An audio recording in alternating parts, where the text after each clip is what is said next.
বন্ধুরা, আমরা ছকের মাধ্যমে জানবো যে যে বিকল্প বানান গ্রহণযোগ্য এবং যেগুলি গ্রহণযোগ্য হবে না। অ ব দন্তের নয় হস্যি গ্রহণযোগ্য, অ ব দন্তের নয় দীর্ঘি গ্রহণযোগ্য না। এরম করে গুণাবলী, নামাবলী, প্রশ্নাবলী, অঙ্গুরি, অঙ্গুলি, কুটি, রুষা প্রভৃতি সমস্ত বানানে এগুলি দেখা যায়। এবার সংস্কৃত ইন প্রত্যয়ান্ত শব্দ কর্তৃকারকে এক বচনে দীর্ঘ ইকারান্ত হয় এবং বাংলায় সেরূপে ব্যবহৃত হয়। যেমন ইন প্রত্যয়ান্ত শব্দ কর্তৃকারকের এক বচনে অভিমুখীন, অভিমুখী, আততায়ীন, আততায়ী, শশীন হচ্ছে শশী, সহযোগীন, সহযোগী, মন্ত্রীন, মন্ত্রী।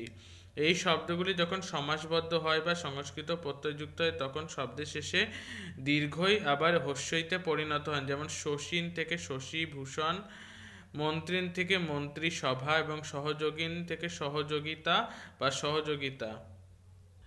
কিন্তু এই শব্দগুলোর সঙ্গে যদি অতৎসম প্রত্যয় যুক্ত হয় তাহলে তা যুক্ত হয় বাংলা রূপের সঙ্গে, অর্থাৎ মন্ত্রীগিরি, মন্ত্রীগিরি, মন্ত্রীগিরি হবে না।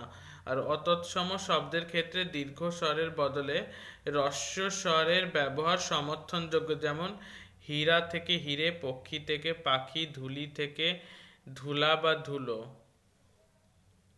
বিসর্গ সন্ধির ক্ষেত্রে প্রথম শব্দের শেষে বিসর্গটি সন্ধিবদ্ধ হলেও যদি অবিকৃত বাংলা বানানে সেই বিসর্গটি থাকবে। যেমন বয়ঃসন্ধি, বয়ঃসন্ধি, অধঃপাত, অধঃপাত।